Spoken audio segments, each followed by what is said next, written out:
Hello students, आज हम start करने वाले हैं इलेक्ट्रिसिटी। बल्ब जलता कैसे है, करंट फ्लो कैसे होता है, लेट्स लर्न। ये सब हम स्टेप बाय स्टेप समझेंगे। इलेक्ट्रिक करंट, पोटेंशियल डिफरेंस और रेजिस्टेंस। तो रेडी हो जाओ, क्योंकि आज से इलेक्ट्रिसिटी को रटना नहीं, समझना है। Let's start. इलेक्ट्रिसिटी। तो सबसे पहले हम समझते हैं इलेक्ट्रिक करंट को या इलेक्ट्रिसिटी को। तो बेसिकली इलेक्ट्रिसिटी होती है फ्लो ऑफ चार्जेज, यानी कि किसी भी मटेरियल या कनेक्टर में जब चार्ज फ्लो होता है तो उसे इलेक्ट्रिसिटी या इलेक्ट्रिक करंट कहा जाता है। तो यहाँ पर बात हो रही है चार्ज की, तो हम समझते हैं कि चार्ज क्या होता है। तो it is the property of matter which cause it to experience a force when placed in a magnetic field. मतलब कि चार्ज जो है मैटर की एक प्रॉपर्टी होती है, इसकी वजह से उससे एक फोर्स एक्सपीरियंस होता है जब वो मैग्नेट फील्ड में प्लेस्ड होता है। और ये जो चार्ज है वो पॉजिटिव होता है और नेगेटिव भी होता है। और जो लाइक चार्ज होते हैं वो रिपील करते हैं, यानी प्रतिकर्षण करते हैं एक दूसरे को, जबकि अनलाइक चार्ज होते हैं वो क्या करते हैं, एक्सटर्शन करते हैं। मतलब कि वो एक दूसरे की तरफ आकर्षित होते हैं। यानी कि एक जैसे चार्ज, जैसे पॉजिटिव चार्जेज या नेगेटिव चार्जेज। और अनलाइक का मतलब होता है अपोजिट चार्जेज, जैसे पॉजिटिव नेगेटिव। तो यहाँ पर समझने वाली बात ये है कि जो एक जैसे चार्जेस होते हैं वो एक दूसरे को रिपील करते हैं, वहीं पर जो अपोजिट चार्जेस होते हैं वो एक दूसरे को अट्रैक्ट करते हैं। और जो चार्ज होता है उसकी SI यूनिट होती है कूलम, जिसे कि कैपिटल Q से रिप्रेजेंट किया जाता है। और अगर इस चैप्टर में आपको कहीं भी कैपिटल Q दिखता है तो आपको समझ जाना है कि यहाँ पर चार्ज की बात हो रही है। और जब चार्ज की बात हो रही है तो हम जानते हैं कि कोई भी मटेरियल एटम से मिलकर बना होता है, और जो एटम होता है वो इलेक्ट्रॉन, प्रोटॉन, न्यूट्रॉन से मिलकर बना होता है। और हम जानते हैं कि इलेक्ट्रॉन पर नेगेटिव और प्रोटॉन पर पॉजिटिव और न्यूट्रॉन पर कोई चार्ज नहीं होता है। और अगर हम बात करें एक इलेक्ट्रॉन पर चार्ज की या फिर चार्ज ऑन वन इलेक्ट्रॉन, तो वो होता है -1.6 × 10⁻⁻�19। वहीं पर एक प्रोटॉन में चार्ज होता है +1.6 × 10⁻⁻19 कूलम। बाद में हम देखना है कि कूलम में कितने इलेक्ट्रॉन होते हैं। तो एक कूलम चार्ज में 6.25 × 10⁻18 इलेक्ट्रॉन होते हैं। ये हम इस फॉर्मूला से निकाल सकते हैं। तो Q = +-n। मेरे प्यारे बच्चों, आपको पता होना चाहिए n नंबर ऑफ इलेक्ट्रॉन और ये है चार्ज ऑन इलेक्ट्रॉन। पर n यानी कि नंबर ऑफ इलेक्ट्रॉन फाइंड करनी है, तो यहाँ पर Q हो जाएगा 1। और इस प्रकार से अपन एक कूलम चार्ज के अंदर इलेक्ट्रॉन की संख्या ज्ञात कर सकते हैं। लास्ट में अपन इस हिसाब से रख के अगर हम चेक करेंगे तो उत्तर आएगा अपने पास में वही 6.25 × 10⁻18। जो चार्ज होता है उसके बेसिस पर जो इलेक्ट्रिसिटी होती है उसे दो टाइप्स में डिवाइड किया गया है, जो कि है स्टैटिक इलेक्ट्रिसिटी और करंट इलेक्ट्रिसिटी। यहाँ इस क्लास में हमें करंट इलेक्ट्रिसिटी के बारे में पढ़ना है, लेकिन हम स्टैटिक इलेक्ट्रिसिटी की डेफिनेशन को यहाँ पर भी देखेंगे। तो स्टैटिक इलेक्ट्रिसिटी ये होती है जिसमें जो चार्ज होता है वो फ्लो नहीं करता, वो एक जगह पर इकट्ठा रहता है। फॉर एग्जांपल, जब आप प्लास्टिक की स्केल को अपने बालों पर रगड़ते हैं तो चार्ज आता है। तो यहाँ पर याद रखने वाली बात यह है कि जो चार्ज होता है वो स्केल की उसी हिस्से पर रहता है जो इसका ड्रॉप होता है। बालों में चार्ज पूरे स्केल में डिस्ट्रीब्यूट नहीं होता है। यानी कि हम बेसिकली कह सकते हैं कि स्टैटिक इलेक्ट्रिसिटी में चार्ज फ्लो नहीं करता है। वहीं पर दूसरी इलेक्ट्रिसिटी है करंट इलेक्ट्रिसिटी। उसमें एक मीटर वायर के अंदर इलेक्ट्रॉन्स या चार्जेज जो हैं सिस्टमेटिक वे में फ्लो करते हैं। तो करंट इलेक्ट्रिसिटी या इलेक्ट्रिक के करंट को हम ऐसे समझ लेते हैं। तो करंट होता है flow of charge per unit time, और इसे कैपिटल I से रिप्रेजेंट किया जाता है। I = होता है Q/T, पर Q है चार्ज और T है time. It is the SI unit जो होती है वो एम्पेयर होती है चार्ज की। और जो छोटी यूनिट्स में मेजर किया जाता है जिसमें कि पहली है मिली एम्पियर, इसको MA से डिनोट किया जाता है। 1 मिली एम्पियर बराबर होता है 10⁻³ एम्पियर। और दूसरी है माइक्रो एम्पियर, जिसको कि इस तरह रिप्रेजेंट किया जाता है। और 1 माइक्रो एम्पियर बराबर होता है 10⁻6 एम्पियर। और ये जो करंट होता है इसे मेजर किया जाता है एमीटर से। तो जो ये एमीटर होता है वो कुछ ऐसा दिखता है, और ये जो आपको दिख रहा है वो एमीटर का सिंबल। और एमीटर के बारे में जो इंपॉर्टेंट पॉइंट्स है वो याद रखने हैं। वो पहला है इट इज़ लो रेजिस्टेंस, यानी इसका प्रतिरोध कम होता है। और रेजिस्टेंस के बारे में हमें डिटेल स्टडी आगे इस चैप्टर में करेंगे। और दूसरा पॉइंट है it is always connected in series, यानी श्रेणी क्रम में संयोजित होता है, यानी कि जो एमीटर होता है वो हमेशा सीरीज में होता है। और इस तरह से इलेक्ट्रिक सर्किट के अंदर जब आप सोच रहे होंगे कि इलेक्ट्रिसिटी सर्किट है क्या, तो इलेक्ट्रिक करंट के ट्रांसमिट का होने का जो पाथ होता है उसे इलेक्ट्रिक सर्किट कहा जाता है। तो हम देखते हैं इलेक्ट्रिक चार्ज इलेक्ट्रिक करंट पर बेस्ड एक न्यूमेरिकल को, जो ये जो क्वेश्चन आपको आपकी स्क्रीन पे दिख रहा है NCERT एग्जाम्पल नंबर 1, जिसे कि एग्जाम करंट हमें दिया हुआ है 0.5 एम्पियर एंड टाइम दिया हुआ है 10 मिनट। एक कॉमन बात जो मैं आपको हर फिजिक्स के लेक्चर में कहता हूँ, जब भी आप न्यूमेरिकल्स को सोल्व करें तो आपको हर एक गिवन यूनिट्स को उसके SI यूनिट में कन्वर्ट करके लिख लेना है। तो हमें गिवन है करंट 0.5 एम्पियर, टी है 10 मिनट और आप टी को अपन 10 मिनट को सेकंड में कन्वर्ट कर लेंगे। तो यहाँ से हमारा टाइम हो जाएगा 600 सेकंड। हमें यहाँ एक चार्ज को फाइंड करना है, तो हम जानते हैं Q = IT। तो हम इस फॉर्मूले में टाइम की वैल्यूज को रख देंगे। तो हम इस क्वेश्चन को सोल्व करेंगे तो हमारा आंसर आएगा 300। हमें समझना है अगले टॉपिक्स को, जो कि है इलेक्ट्रिक पोटेंशियल, यानी कि पोटेंशियल डिफरेंस यानी विद्युत विभवांतर। वायर या कनेक्टर होता है, उसमें फ्री इलेक्ट्रॉन्स प्रेजेंट होते हैं जो कि स्पेशल डायरेक्शन में अगर मूव करते हैं तो इसे करंट कहा जाता है। लेकिन इसमें जो इलेक्ट्रॉन्स प्रेजेंट होते हैं इनकी डायरेक्शन स्पेसिफिक नहीं होती, ये रेंडमली इधर उधर मूव करते रहते हैं किसी भी डायरेक्शन में। अगर हमें इन सभी इलेक्ट्रॉन्स को सेम डायरेक्शन में फॉलो कराना है तो हमें एक डिफरेंस करेक्ट करना होगा। इसे आप ऐसे समझिए कि हमारे पास जो 2 ब्रेकर हैं और ये दोनों एक पाइप से कनेक्टेड है।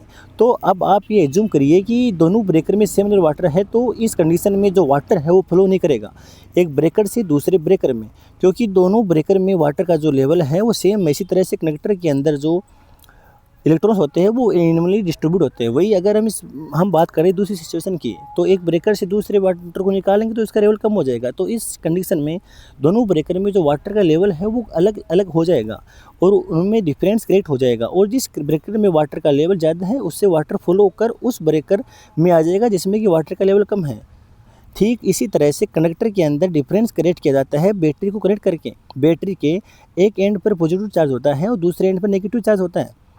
तो हम जानते हैं कि इलेक्ट्रॉन्स नेगेटिवली चार्ज होते हैं, इसलिए कनेक्टर के सभी इलेक्ट्रॉन्स बैटरी में पॉजिटिव एंड पर पहुंच जाते हैं और कनेक्टर के अंदर डिफरेंस क्रिएट हो जाता है, जिसे कि पोटेंशियल डिफरेंस कहा जाता है, यानी विद्युत विभवांतर।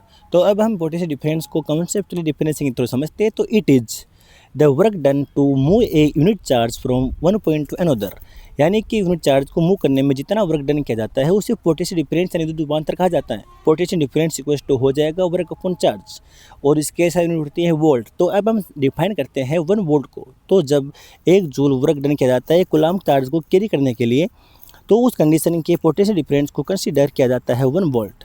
और ये जो पोटेंशियल डिफरेंस होता है वो सेल और बैटरी के द्वारा मेंटेन किया जाता है। तो जो पोटेंशियल डिफरेंस होता है वो मेजर किया जाता है वोल्टमीटर के थ्रू।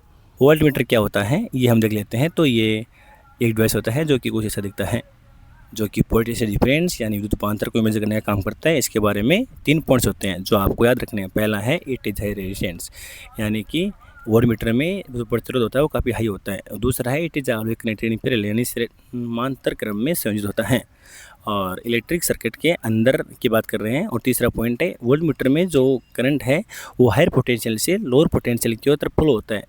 तो हम देखते हैं पोटेंशियल डिफरेंस यानी विद्युत विभवांतर पर बेस्ड एक न्यूमेरिकल को। तो ये आपके NCERT का एग्जाम्पल नंबर 2 है।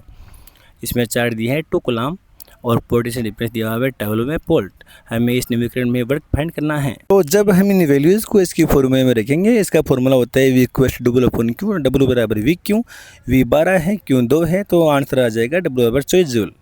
बाद में हमें समझना है सर्किट डायग्राम को। तो ये जो ग्राफिकल रिप्रेजेंटेशन होता है इलेक्ट्रिक सर्किट का, जिसमें इलेक्ट्रिक सर्किट से रिलेटेड हर एक कंपोनेंट को इसके सिंबल के थ्रू रिप्रेजेंट किया जाता है। जो सर्किट डायग्राम होता है वो कुछ ऐसा दिखता है। और ये जो आप देख पा रहे हैं इट इस सर्किट डायग्राम के कंपोनेंट्स कि उनके सिंबल के साथ आगे हमें समझना है एक काफ़ी इंपॉर्टेंट टॉपिक जो कि है ओम्स लॉ। ये जो लॉ है ये वो बेसिकली रिलेशन शो करता है पोटेंशियल डिफरेंस और सर्किट के बीच में, जो कि कहता है कि पोटेंशियल डिफरेंस अक्रॉस मेटल और conductor is directly proportional to the current passing through the circuit provided when the temperature remains constant. मतलब कि किसी मेटालिक वायर या कनेक्टर के अंदर जितना भी पोटेंशियल डिफरेंस होता है वो डायरेक्टली प्रोपोर्शनल होता है करंट के, जो कि सर्किट से पास हो रहा होता है। इसके साथ इसमें एक कंडीशन और होती है, जिस मेटालिक वायर या कंडक्टर से करंट पास हो रहा होता है उसका टेम्परेचर कांस्टेंट होता है। तो हम यहाँ से लिख सकते हैं potential difference is directly proportional to current या फिर V प्रोपोर्शनल टू I। तो यहाँ पर आपको याद रखना है कि जब भी प्रोपोर्शनली कांस्टेंट रहता है तो कुछ ना कुछ कांस्टेंट जरूर आता है। तो यहाँ पर जब ये प्रोपोर्शनली साइन हटेगा तो कांस्टेंट आएगा RI, तो यहाँ पर हो जाएगा V इक्वल टू IR, जिसमें कि R रेजिस्टेंस जो कि एक प्रोपोर्शनली कांस्टेंट है। यहाँ पर इसके बाद हमें देखना है graphically representation of Ohm's law, यानी कि ओम्स लॉ की ग्राफिकल रिप्रेजेंटेशन। तो इस ग्राफ में हम एक्सिस पे लेंगे करंट को और वाई एक्सिस पे लेंगे पोटेंशियल डिफरेंस को, यानी V से रिप्रेजेंट करेंगे V को। V और I के बीच में अगर ग्राफ खींचेंगे तो एकदम बिल्कुल स्ट्रेट लाइन प्राप्त होगी, और ये जो लाइन है बिल्कुल भी टेढ़ी नहीं होगी, और इसको बोलते हैं अपन रेजिस्टेंस, जो कि प्रोपोर्शनल कांस्टेंट है। अब हमें उसी आर या रेजिस्टेंस के बारे में समझना है।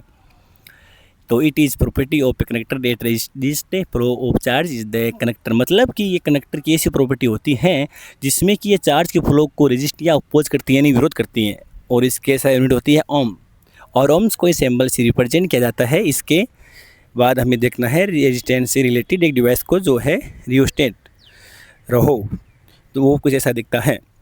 और बात करें इसकी डेफिनेशन की, तो it is an electronic device use to control the current by varying the resistance, मतलब कि ये एक इलेक्ट्रॉनिक डिवाइस होता है जो कि करंट को कंट्रोल करता है रेजिस्टेंस को वेरी करके या चार्ज करके।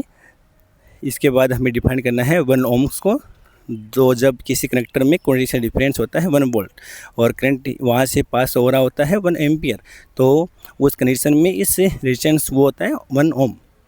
इसके बाद हमें देखना है उन फैक्टर्स को जिन पर रेजिस्टेंस डिपेंड करता है, यानी डिपेंड करता है। वो मोस्टली 3 फैक्टर पर डिपेंड करता है, जिसमें कि पहला है लेंथ। जो रेजिस्टेंस है वो लेंथ पर डायरेक्टली डिपेंड होता है, यानी कि किसी कनेक्टर की लेंथ जितनी ज़्यादा होगी उसमें रेजिस्टेंस भी उतना ही ज़्यादा होगा। मतलब कि जब लेंथ बढ़ेगी तो रेजिस्टेंस बढ़ेगा, और जब लेंथ घटेगी तो रेजिस्टेंस घटेगा। इसके बाद है दूसरा फैक्टर, जो कि एरिया ऑफ क्रॉस सेक्शन। जो रेजिस्टेंस होता है वो इन्वर्सली प्रोपोर्शनल होता है एरिया ऑफ क्रॉस सेक्शन, मतलब कि जब एरिया ऑफ क्रॉस सेक्शन बढ़ता है तब रेजिस्टेंस कम होता है, और जब एरिया ऑफ क्रॉस सेक्शन घटता है तब रेजिस्टेंस बढ़ जाता है। इसके बाद तीसरा और सबसे इंपॉर्टेंट फैक्टर है नेचर और मटेरियल। जो रेजिस्टेंस होता है वो कनेक्टर के नेचर पर काफ़ी डिपेंड करता है, जैसा कि वो सिल्वर होता है उसमें रेजिस्टेंस काफ़ी कम होता है, उसमें से करंट काफ़ी अच्छे से फ्लो करता है। वहीं पर जो आयरन होता है उसमें रेजिस्टेंस सिल्वर के कंपैरिजन में ज़्यादा होता है। तो हम तीसरे फैक्टर से पहले हमने रेजिस्टेंस को अफेक्ट करने वाले 2 फैक्टर के बारे में पढ़ा था, जिन्हें हम शॉर्ट में इस तरीके से लिख सकते हैं, R proportional to L and R inverse proportionally to A। तो हम इन दोनों इक्वेशंस को कंबाइन करके लिख सकते हैं R proportional L by A। तो हम जानते हैं कि जब भी प्रोपोर्शनल कांस्टेंट हटता है तो कुछ ना कुछ कांस्टेंट जरूर आता है। जब यहाँ से ये हटेगा तो ये साइन हटेगा तो यहाँ आएगा रो, यानी कि रो, जो इसको बोलते हैं रेजिस्टिविटी, यानी प्रतिरोधकता। तो मेरे प्यारे बच्चों, आपको पता होना चाहिए इस बात का कि आप देख सकते हैं कि जो रेजिस्टेंस होता है वो लेंथ एरिया के साथ एक तीसरे फैक्टर पर भी डिपेंड करता है, जो कि है रो। और ये जो रो है ये रेजिस्टिविटी, जो कि मटेरियल का नेचर होता है। तो आपको ये समझ में आ गया होगा कि रेजिस्टेंस नेचर पर कैसे डिपेंड करता है। तो इसके बाद हमें समझना है नेचर और मटेरियल के बारे में, यानी कि रेजिस्टिविटी यानी प्रतिरोधकता के बारे में। तो it is a fundamental property of a material that resist the flow of electric current, मतलब कि ये फंडामेंटली प्रॉपर्टी होती है मटेरियल की जो इलेक्ट्रिक करंट की फ्लो को रोकती है। इसका सिंबल होता है रो, जिसके बारे में हम अभी आपने देखा है। अगर हम बात करें ऐसा यूनिट की तो हम रो की फॉर्मूले से इसके ऐसा यूनिट निकालते हैं। देखिए जो फॉर्मूला होता है वो आपको सबको पता है कि rho equals to R A by L। अभी जो R है वो ओम होता है, और जो A है वो आपका मीटर स्क्वायर, और L होता है मीटर। तो मीटर से मीटर कैंसल, तो आपके पास में ये आ जाएगा ओम मीटर, मतलब R का हो गया ओम, और जो आपका L है उसका मतलब मीटर, तो ओम मीटर। यानी इसकी जो ऐसा यूनिट होती है वो क्या होती है, ओम मीटर।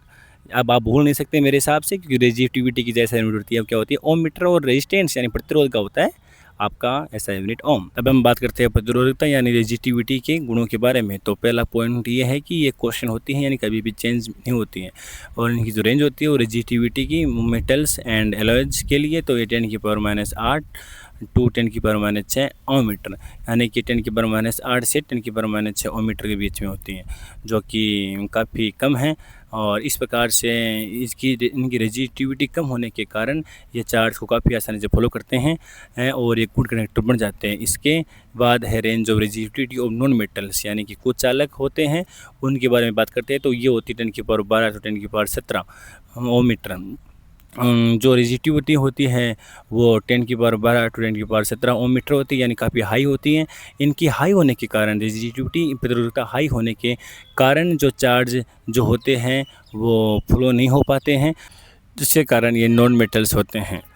और अभी हम बात करते हैं कॉपर एल्यूमिनियम के बारे में। तो कॉपर एंड जो aluminium use the electrical transmission as they have low resistivity, यानी कि इनकी जो रेजिस्टिविटी होती है वो बहुत ही कम होती है कॉपर एल्यूमिनियम की।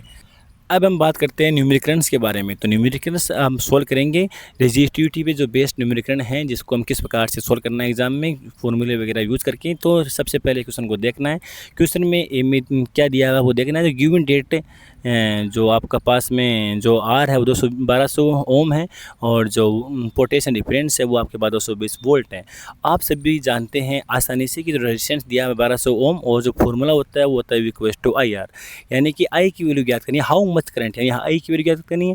तो जो आई = V/R, तो V दिया हुआ है 220 वोल्ट और रेजिस्टेंस दिया हुआ है 1200, तो 220/1200 यानी 0.18 एम्पियर इसका आंसर आ जाएगा। काफ़ी बोर हो गए होंगे सुनते हुए, तो थोड़ा वॉइस को चेंज करके इंटरेस्ट बनाए रखते हैं कुछ टाइम के लिए। नंबर 12.4। तो इस क्वेश्चन में हीटर का पोटेंशियल डिफरेंस दिया हुआ है 60 वोल्ट और वो करंट ड्रॉ कर रहा है 4 एम्पियर। तो हमें यहाँ पर बताना है कि जब पोटेंशियल डिफरेंस 120 वोल्ट हो जाएगा तब करंट क्या होगा। तो सबसे पहले हम यहाँ पर ओम्स लॉ का यूज करके रेजिस्टेंस निकालेंगे। तो यहाँ से हमारा रेजिस्टेंस आ जाएगा 150 ओम। तो अब आप यहाँ पर ध्यान दीजिए कि रेजिस्टेंस हमें पता है 150 ओम, पोटेंशियल डिफरेंस का भी पता है 120 वोल्ट। तो हमें करंट फाइंड करना है, तो हम यहाँ भी ओम्स लॉ अप्लाई कर देंगे। तो यहाँ से हमारा करंट आ जाएगा 8 एम्पियर, यानी कि जब पोटेंशियल डिफरेंस 120 वोल्ट हो जाएगा तब 8 एम्पियर करंट विड्रॉ होगा। तो अब हम इन टॉपिक्स पर बेस्ड एक और न्यूमेरिकल को देखते हैं। तो ये है आपकी एनसीईआरटी का एग्जांपल नंबर 12.6, जिसमें एक मटेरियल दिया है जिसकी लेंथ है L और एरिया ऑफ क्रॉस सेक्शन है A और उसका रेजिस्टेंस है 4 ओम।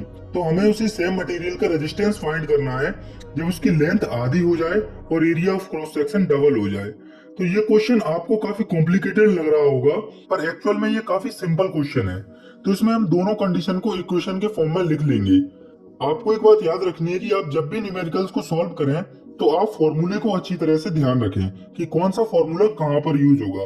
तो यहाँ पर रेजिस्टिविटी वाला फॉर्मूला यूज होगा। तो पहली इक्वेशन बन जाएगी R1 = ρ × L/A = 4 ओम। अब दूसरे वायर के लिए इक्वेशन, तो यहाँ पर लेंथ आधी हो जाएगी और area of cross section double हो जाएगा। तो यहाँ से इक्वेशन हो जाएगी R2 = ρ × L/2A = 1/4 ρ × L/A। तो आप इस इक्वेशन में ρ × L/A वाले पार्ट को देखिए। इसकी वैल्यू हमें पहले इक्वेशन में दी हुई है 4 एम्पियर। तो जब हम इसकी वैल्यू को यहाँ पर पुट करेंगे तो आपकी दूसरी वायर का रेजिस्टेंस आएगा 1 ओम। तो अब आपको ये न्यूमेरिकल अच्छे से समझ में आ गया होगा, लेकिन मैं आपको सजेस्ट करना चाहूंगा कि आप इस वीडियो को बैक करके एक बार और देखें, जिससे आप इस टाइप के न्यूमेरिकल को आसानी से सॉल्व कर पाएं। तो ये है काफ़ी हार्ड टाइप के न्यूमेरिकल्स, अगर आप एक बार और समझ लोगे तो आपको आसानी समझ में आ जाएगा। अब बात करते हैं रजिस्टर की। It is an electronic component that limit और रेगुलेट द इलेक्ट्रिक करंट, और register is anything that electrically can travel through easily. मतलब कि रजिस्टर ऐसे इलेक्ट्रॉनिक कंपोनेंट होते हैं जो कि इलेक्ट्रिक करंट को लिमिट करते हैं, यानी कि अपने यहाँ में से लिमिटेड करंट को पास होने दें, उन्हें रजिस्टर कहा जाता है। या फिर अगर हम दूसरी तरह से कहें तो रजिस्टर्स वो होते हैं जिससे इलेक्ट्रिसिटी आसानी से पास नहीं हो पाती है। For example fan, bulb, TV ETC। मेरे प्यारे बच्चों, अभी हमने जिन रजिस्टर के बारे में पढ़ा है, अगर हम उन्हें एक लाइन में सीरीज में कनेक्ट करें तब रेजिस्टेंस क्या होगा, ये हम देखते हैं। आप इस सर्किट डायग्राम को देखिए, इसमें 3 रेजिस्टर्स जो कि सीरीज या लाइन में कनेक्ट हैं, उन्हें R1, R2 और R3 से रिप्रेजेंट किया गया है, और उसमें एक बैटरी और एमीटर भी कनेक्टेड है। तो हम जानते हैं कि जो करंट होता है वो पॉजिटिव एंड से नेगेटिव एंड की तरफ फॉलो करता है, इसलिए करंट की डायरेक्शन ये दिखाई गई है। तो जो बैटरी है वो इस सर्किट में पोटेंशियल डिफरेंस क्रिएट करेंगे, जिसकी वजह से करंट इसमें फ्लो करेगा। तो अब आप इस सर्किट को देख के करंट के लिए इस सर्किट में एक ही रास्ता है, ये वाला, यानी कि करंट इस सर्किट में सेम रहेगा। अगर हम बात करें वोल्टेज की, तो कुछ वोल्टेज फर्स्ट रजिस्टर यूज़ करेगा और कुछ सेकंड रजिस्टर, और कुछ वोल्टेज थर्ड रजिस्टर यूज़ करेगा। तो हो यहाँ से एक जो रजिस्टर है वो उनका वोल्टेज अलग होगा। तो आर फर्स्ट रजिस्टर के लिए वोल्टेज हो जाएगा V1, R2 के लिए V2 और R3 के लिए V3। हम जानते हैं V इक्वल टू IR, हम V1 को लिख सकते हैं IR1 और V2 को लिख सकते हैं IR2। अब V3 IR3, इसी प्रकार से हम V1 V2 V3 को यूज़ करते हुए हम टोटल जो रेजिस्टेंस के बारे में पता लगाएंगे। तो आपको पता होना चाहिए कि टोटल जो रेजिस्टेंस के बारे में लिखने से पहले कि जो V इक्वल टू हो गया V1, टोटल जो electric potential V1 plus V2 plus V3, तो V इक्वल टू इनकी वैल्यू पुट कर देंगे। वैल्यू पुट करने के बाद में हम देखेंगे कि IR1 IR2 प्लस IR3। अब I कॉमन आ रहा है तो I को कॉमन ले लेंगे, अंदर बच आपके पास R1 plus R2 plus R3। तो जो I है वो नीचे V/I, तो V/I को हम लिख सकते हैं R। तो इस प्रकार से हमारे पास फाइनल जो इक्वेशन आएगी वो आएगी R equal to R1 plus का R2 प्लस का R3। अब बात करते हैं न्यूमेरिकल्स के बारे में। तो इस न्यूमेरिकल हम देख रहे हैं NCERT का एग्जाम्पल। अब आप ध्यान से क्वेश्चन को पढ़िए। क्वेश्चन को पढ़ने के बाद हमें रेजिस्टेंस दिया है 20 ओम और कनेक्टर का रेजिस्टेंस दिया है 4 ओम और एक बैटरी दी हुई है 6 वोल्ट। इस पूरे न्यूमेरिकल में तीनों क्वेश्चंस हमसे पूछे गए हैं, जिसमें पहले क्वेश्चन में हमें पूरे सर्किट का टोटल रेजिस्टेंस फाइंड करना है। तो हमें पता है जब रेजिस्टेंस सीरीज में कनेक्ट होते हैं तो हम टोटल रेजिस्टेंस को निकालने के लिए इसलिए सिंपल रेजिस्टेंस वाला फॉर्मूला लगा देंगे। तो R equal to R1 plus R2, यहाँ से हमारा टोटल रेजिस्टेंस आ जाएगा 24 ओम। इसके बाद दूसरे क्वेश्चन में हमें फाइंड करना है टोटल करंट।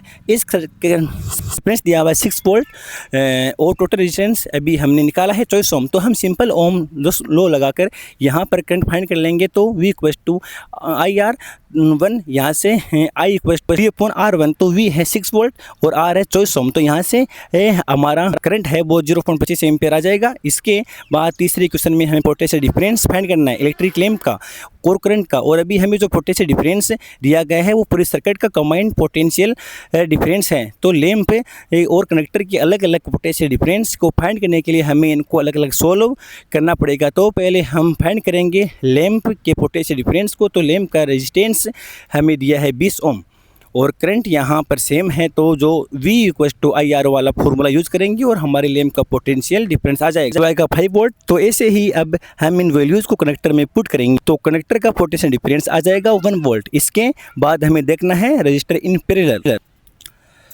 अब आपको जो डायग्राम दिया हुआ है उसमें अपन टोटल रेजिस्टेंस निकालेंगे, जो इक्वेशन वो फाइंड करेंगे। तो इसमें रजिस्टर पैरेलल में कुछ इस तरह से है। पहला रजिस्टर जिसका आप रेजिस्टेंस है R1, दूसरे का R2 और तीसरे का R3। इनको यहाँ पर एक बैटरी से कनेक्ट किया गया है और करंट को मेज़र करने के लिए हमने एम्पियर का यूज़ किया है जो कि सीरीज़ में कनेक्टेड है। और रजिस्टर के वोल्टेज को मापने के लिए हमने एक वोल्टमीटर का यूज़ किया है जो कि रजिस्टर के पैरेलल में है। जैसा कि आप देख सकते हो सर्किट के अंदर जो भी वायर्स है उसमें I करंट फ्लो हो रहा है। तो जैसे ही करंट यहाँ पर पहुँचेगा, कुछ करंट यहाँ पर इस रजिस्टर में फ्लो होगा, कुछ इसमें और कुछ इस वाले में।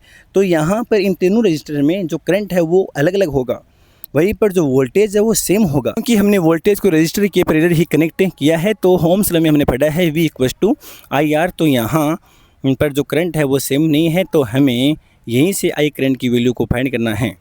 तो I इक्वल टू हो जाएगा V/R। तो ऐसे ही हम तीनों रजिस्टर में करंट की वैल्यू फाइंड करेंगे। तो I इक्वल टू V/R, यानी I1 के लिए करेंगे तो I1 equal to V/R1, I2 के लिए V/R2 एंड I3 के लिए V/R3। इस प्रकार से I1 I2 I3 आ गया। टोटल I की बात करते हैं तो I इक्वल टू होता है I1 प्लस का I2 प्लस का I3 और अपन इसकी वैल्यू यहाँ पे पुट करेंगे। पुट करने के बाद में आपको पता है जो V है वो सब में कॉमन आ रहा होगा, तो V को अपन कॉमन ले लेंगे और V कॉमन लेने के बाद में जो अंदर है वो बच जाएगा 1/R1, 1/R2 और 1/R3।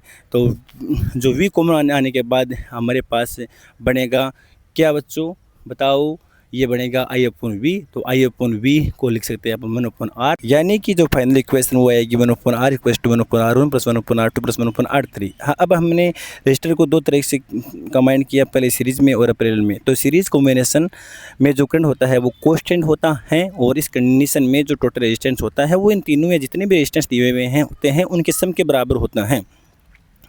और वही जो पैरेलल कॉम्बिनेशन होता है उसमें वोल्टेज कांस्टेंट होता है और उसमें टोटल रेजिस्टेंस होता है वो इन तीनों रेजिस्टेंस या जितने भी गिवन रेजिस्टेंस है उनके रेसिप्रोकल के सम के बराबर होता है। तो हम देखते हैं कि रेजिस्टर्स को सीरीज़ या पैरेलल में कब कॉन्टेक्ट किया जाता है। तो अब अगर हम बात करें सीरीज़ की, तो सीरीज़ में कनेक्ट करने के लिए तो रेजिस्टेंस होता है वो ज़्यादा होता है।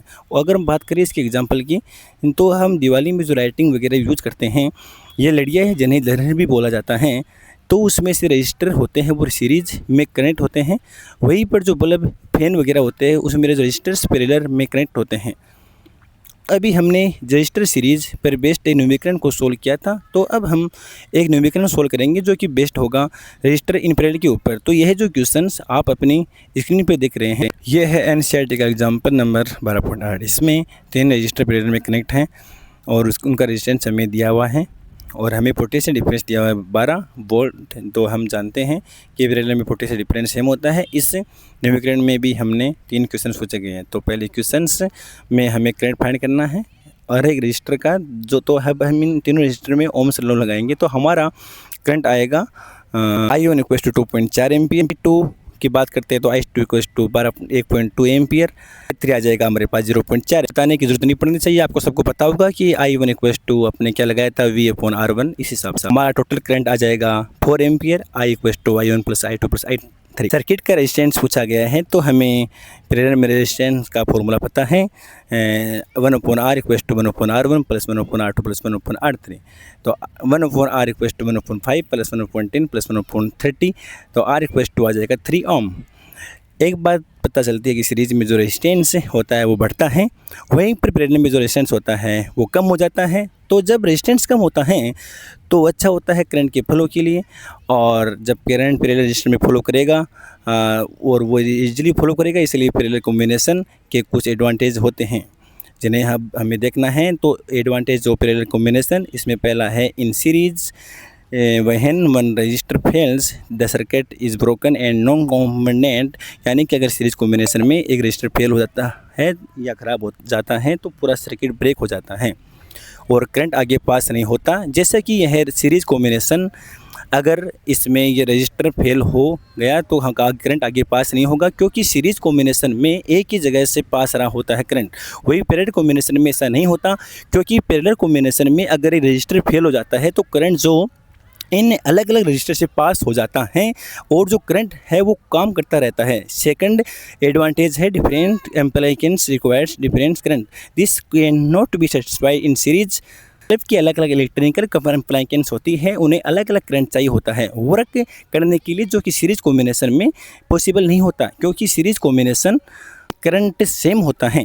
वही पैरेलल कॉम्बिनेशन में जो करंट होता है वो अलग अलग होता है अलग अलग रजिस्टर के लिए, इसलिए पैरेलल कॉम्बिनेशन को मोस्ट ऑफ एप्लीकेशंस में यूज़ किया जाता है। और अगर हम बात करें इसके तीसरे एडवांटेज की, तो वो है total resistance in parallel combination is less as compared to series combination, यानी कि पैरेलल कॉम्बिनेशन में टोटल रेजिस्टेंस काफ़ी कम होता है। सीरीज कॉम्बिनेशन से पैरेलल कॉम्बिनेशन के इन्हीं एडवांटेज से ज़्यादा यूज़ किया जाता है हाउस होल्ड एप्लीकेशंस में।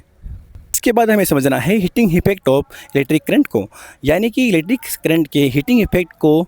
तो when in electric current through a connector like high resistance wire the conductor become hot after and sometimes produce heat, this is called heating effect of electric current. जैसे कि जब electric current pass होता है किसी connector में से, जैसे कि हाई रेजिस्टेंस वायर से, तो वो बाद में जो कनेक्टर है वो कुछ टाइम बाद गर्म होने लगता है और हीट प्रोड्यूस करता है, इसे कहा जाता है heating effect of electric current. तो अब हमें हम ये देखते हैं कि कनेक्टर या रजिस्टर हीट कैसे होते हैं। तो अब मान लीजिए कि कनेक्टर है जिसका रेजिस्टेंस या रेजिस्टिविटी काफ़ी हाई है, जो कि एक बैटरी से कनेक्टेड है। यह है बैटरी का पॉजिटिव एंड यह है नेगेटिव एंड। तो जो कनेक्टर होता है उसमें कुछ फ्री इलेक्ट्रॉन्स होते हैं और जब कनेक्टर को बैटरी से कनेक्ट किया जाता है तो उसके जो इलेक्ट्रॉन्स होते हैं वो एक स्पेसिफिक डायरेक्शन में मूव करने लगते हैं नेगेटिव से पॉजिटिव की तरफ। तो जब इस बैटरी से करंट पास होता है तो ये जो फ्री इलेक्ट्रॉन्स हैं वो इस कनेक्टर के एटम से टकराएंगे और ये कोलिजन करेंगे, नहीं टक्कर करेंगे। इस कोलिजन के कारण हीट जनरेट होगा। जो हीट है वो एनर्जी का ही एक फॉर्म होती है और जो एनर्जी है वो बराबर होती है वर्क डन की। तो अगर हम ध्यान से देखें तो हमें पता चलता है कि जो हीट है और वर्क डन या बराबर है, तो हमें ये याद रखना है कि वर्क और हीट सिमिलर है। यहाँ पर जो वर्क को W से और हीट को S से रिप्रेजेंट किया गया है, तो W और S जो है वो पर सेम है। पर अभी थोड़े टाइम पहले हमने पोटेंशियल डिफरेंस में वर्क की वैल्यू फाइंड की थी, तो अब यहाँ पर वो पोटेंशियल डिफरेंस वाला फॉर्मूला यूज़ करेंगे, V इक्वल्स टू W/Q। तो हम यहाँ पर W की जगह पर S लिख सकते हैं क्योंकि वो सेम है। तो यहाँ पर हो जाएगा V इक्वल्स टू H/Q। अब ये Q इधर आ जाएगा तो H इक्वल्स टू हो जाएगा V गुणा Q, यानी H इक्वल्स टू V गुणा Q। हम सब जानते हैं कि जो Q बराबर होता है वो क्या होता है, IT। तो H जो इक्वल्स टू है वो हो जाएगा आपका VIT। Q चार्ज है, इसका फॉर्मूला सब जानते होंगे, मेरे हिसाब से IT होता है। और यहाँ अब हम लिखेंगे यहाँ पे H इक्वल्स टू V गुणा IT। तो ये जो फॉर्मूला है वो बन जाएगा H बराबर VIT। V equals to IR होता है, ओम्स लॉ से आप सब जानते हैं। और यहाँ पे हमने H equals to value put करते ही आ जाएगा I स्क्वायर RT। तो एक फॉर्मूला का इसका H equals to I square RT। Heat की SI यूनिट जूल होती है, यानी एनर्जी की SI यूनिट जूल हो जाएगी। अब बात हमें समझना है कि जूल्स लॉ ऑफ हीटिंग कोई जो तो ये कहता है कि when a current flows in the connector then amount of heat generated in directly proportional to the square of current resistance and time for which current flows. यानी कि joules law कहता है कि जब करंट फ्लो करता है तो connector में तो हीट जनरेट होती है वो डायरेक्टली प्रोपोर्शनल होती है करंट की स्क्वायर की, रेजिस्टेंस की और टाइम की। तो हम इसे लिख सकते हैं H proportional to I square and H proportional to R and H proportional to T। तीनों इक्वेशन को कमांड करके लिख सकते हैं H equals to H proportional to I square RT। और जब ये प्रोपोर्शनल क्वेश्चन आता है तो क्वेश्चन आता है 1, तो H इक्वल्स टू हो जाएगा I स्क्वायर RT। अब इस फॉर्मूला को अभी हमने ऊपर भी ड्राइव किया था, तो अब हम देखते हैं कि हीटिंग इफेक्ट है पर बेस्ड न्यूमेरिकल को। तो ये NCERT एग्जाम्पल नंबर 1 जिसमें हमें हीट दी हुई है 100 जूल एंड रेजिस्टेंस दिया है 4 एम्पियर और टाइम है 1 सेकंड। हमें यहाँ पर पोटेंशियल डिफरेंस फाइंड करना है, तो हमें रेजिस्टेंस दिया हुआ है और पोटेंशियल डिफरेंस को फाइंड करना है। तो इसके लिए हमें करंट को फाइंड करना होगा। तो हम यहाँ पर हीट का फॉर्मूला लगाकर पहले करंट ज्ञात फाइंड कर लेंगे। तो H equals to I square RT। तो जब हम इस फॉर्मूले में वैल्यूज़ को पुट करेंगे तो हम जो करंट आ जाएगा 5 एम्पियर, तो रेजिस्टेंस हमें दिया हुआ है। तो ओम्स लॉ यूज़ करके पोटेंशियल डिफरेंस फाइंड कर लेंगे। तो V इक्वल्स टू IR, तो V इक्वल्स टू आ जाएगा 5 गुणा 4 यानी V इक्वल्स टू 20 वोल्ट। अब हम आगे चलते हैं और हमें आगे समझना है कि potential applications of heating effect of electric current, यानी कि इलेक्ट्रिक करंट के कारण जो हीटिंग जनरेट होती है उसके प्रैक्टिकल अप्लीकेशन, मतलब वो कहाँ कहाँ पर यूज होता है। और हम ये भी देखेंगे कि इलेक्ट्रिक करंट का जो हीटिंग इफेक्ट है वो कहाँ पर डिजायबल यानी कि फायदे का होता है और कहाँ पर अनडिजायबल होता है। जो हीटिंग इफेक्ट होता है वो डिजायबल होती हैं डिवाइसेस जैसे कि heater, electric iron, electric fuse और बल्ब ETC में। यानी कि इन डिवाइसेज में जो इलेक्ट्रिक करंट का हीटिंग इफेक्ट होता है वो डिजायबल होता है, फ़ायदेमंद होता है।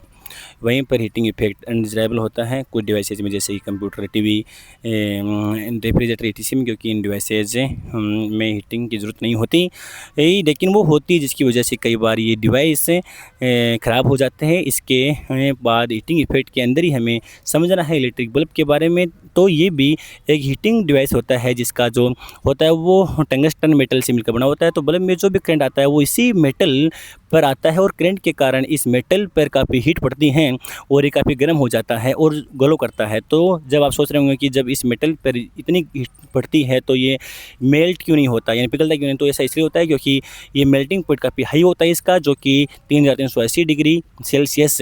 इसलिए हीट होने पर भी ये मेल्ट नहीं होता है, पिघलता नहीं है। और ये जो बल्ब होता है इसके अंदर नॉन रिएक्टिव गैसेज जैसे कि नाइट्रोजन और आर्गन भरी होती है। इसके बाद हमें देखना है एक और डिवाइस जो कि है इलेक्ट्रिक फ्यूज़। तो ये एक डिवाइस होता है जो कि इलेक्ट्रिक सर्किट या अप्लाइकेंस को प्रोटेक्ट करता है इलेक्ट्रिक करंट के फ्लो को रोककर शॉर्ट सर्किट के टाइम पर या ओवरलोडिंग के टाइम पर। इलेक्ट्रिक फ्यूज़ के बारे में 3 पॉइंट्स हैं जो हमें जानने हैं। पहला है it is always connected in series, यानी कि ये जो फ्यूज़ होता है वो सीरीज़ में कनेक्ट होता है और सीरीज़ में ये इसलिए कनेक्ट होता है क्योंकि सीरीज़ में अगर एक कंपोनेंट काम नहीं करते हैं तो आगे वाले कंपोनेंट भी सही से काम नहीं करते हैं। और दूसरा है it has low melting point, यानी कि जो फ्यूज़ होता है उसका मेल्टिंग पॉइंट काफ़ी कम होता है, गलनांक। और ऐसा इसलिए होता है क्योंकि फ्यूज़ को मेल्ट होना पड़ता है, पिघलना पड़ता है शॉर्ट सर्किट के टाइम पर, इसलिए फ्यूज़ बनाने के लिए उन्हीं मेटल्स को यूज किया जाता है जिनका मेल्टिंग पॉइंट काफ़ी कम होता है, गलनांक। और तीसरा पॉइंट है the wire of fuse is made up of alloys and metals like tin, copper, aluminium, etc, यानी कि फ्यूज बनाने के लिए अलॉयज या फिर टिन, कॉपर, एल्यूमिनियम जैसे मेटल्स का यूज़ होता है। और अलॉयज और ऐसे मेटल्स का यूज इसलिए होता है क्योंकि इन मेटल्स और अलॉयज का मेल्टिंग पॉइंट, गलनांक काफ़ी कम होता है। तो अब हमें समझना है चैप्टर के आखिरी टॉपिक जो कि है इलेक्ट्रिक पावर। मेरे प्यारे बच्चों, electric energy consume per unit time in an electric circuit is called electric power. तो पर यूनिट टाइम में जो इलेक्ट्रिक एनर्जी कंज्यूम होती है उसे इलेक्ट्रिक पावर कहा जाता है। इसकी SI यूनिट होती है वाट, इसे कैपिटल W से रिप्रेजेंट किया जाता है। और अगर हम पावर को मैथमेटिकली एक्सप्रेस करना चाहें तो हम कर भी सकते हैं, यानी कि P = E/T, क्योंकि पावर होता है एनर्जी पर यूनिट टाइम। तो हम यहाँ से हम पावर के भी काफ़ी फॉर्मूले निकाल सकते हैं। तो चलिए देखते हैं उन्हें। आई तो यहाँ पर जो एनर्जी है वो हीट के बराबर है, तो हम E की जगह है H भी लिख सकते हैं, यानी कि P = हो जाएगा H/T। H की कुछ वैल्यूज़ को फाइंड किया था जिन्हें हम यहाँ पुट करेंगे, तो H = होता है VIT।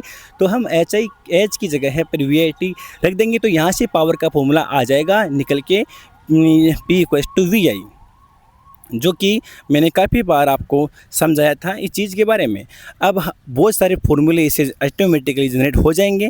वो V = होता है IR। तो अगर हम V = IR लिख रखेंगे तो P = आ जाएगा आपके पास में I²R। वहीं पर तीसरे फॉर्मूले के लिए हम ओम्स लॉ के हिसाब से I की वैल्यू रख देंगे, तो I = होता है V/R। तो अब यहाँ I की जगह V/R रखेंगे, तो यहाँ आ जाएगा P = V²/R। तो यहाँ पे हमने बहुत सारे फॉर्मूले देखे। और की यूनिट होती है वाट, जो कि काफ़ी छोटी यूनिट होती हैं। और हम जो प्रैक्टिकली पावर की बड़ी यूनिट किलोवाट को यूज़ करते हैं, तो जो कि 1000 वाट के बराबर होती है। तो हम जानते हैं कि इलेक्ट्रिक एनर्जी होती है पावर और टाइम का प्रोडक्ट। जो हमें देखना है commercial unit of electrical energy, commercial unit यानी कि ऐसी यूनिट जिसका यूज़ हम कॉमनली करते हैं। तो हम पावर को जनरली किलोवाट और टाइम को हावर में मापते हैं, इसलिए कॉमर्शियल यूनिट हो जाएगी किलोवाट हावर। तो अब हम देखते हैं 1 किलोवाट हावर में कितनी एनर्जी होती है। तो मेरे प्यारे बच्चों, 1 किलोवाट में 1000 वाट होते हैं और 1 हावर में 3600 सेकंड होते हैं। तो जब इन दोनों का मल्टीप्लाई होता है तो वो आता है 3.6 × 10⁶ वाट सेकंड। यहाँ पर हम कह सकते हैं कि 3.6 × 10⁶ जूल। तो अब हम बात करें इसकी यूज़ की, तो हमारे घर में जो इलेक्ट्रिक बिल आता है तो वो इसी पर बेस्ड होता है। जैसे कि हम बिल बढ़ते हैं 1 यूनिट के हिसाब से, तो 1 यूनिट इलेक्ट्रिकली का यूज़ का मतलब है कि हम 1 किलोवाट हावर एनर्जी का यूज़ कर चुके हैं। तो अब हमें देखना है कि इलेक्ट्रिक पावर पर बेस्ड इस चैप्टर के आखिरी न्यूमेरिकल को।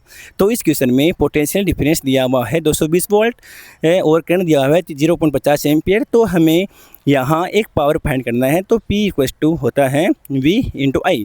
जब हम इस फॉर्मूले में वैल्यूज़ को रखेंगे तो हमारी पावर आ जाएगी 110 वोल्ट। इस प्रकार से हमने पूरे इसी के साथ हमारा जो चैप्टर है वो ख़त्म होता है। आई होप आपको अच्छे से समझ में आ गया होगा। अगर वीडियो पसंद आई है तो आप इसे लाइक कर सकते हैं, और अगर आप चाहे तो इस चैनल को भी सब्सक्राइब कर सकते हैं। तो स्टूडेंट्स, इसी के साथ हमारा इलेक्ट्रिसिटी चैप्टर कंप्लीट होता है। उम्मीद है अब इलेक्ट्रिसिटी आपको आसान लगेगी। मिलते हैं नेक्स्ट चैप्टर में। Keep learning.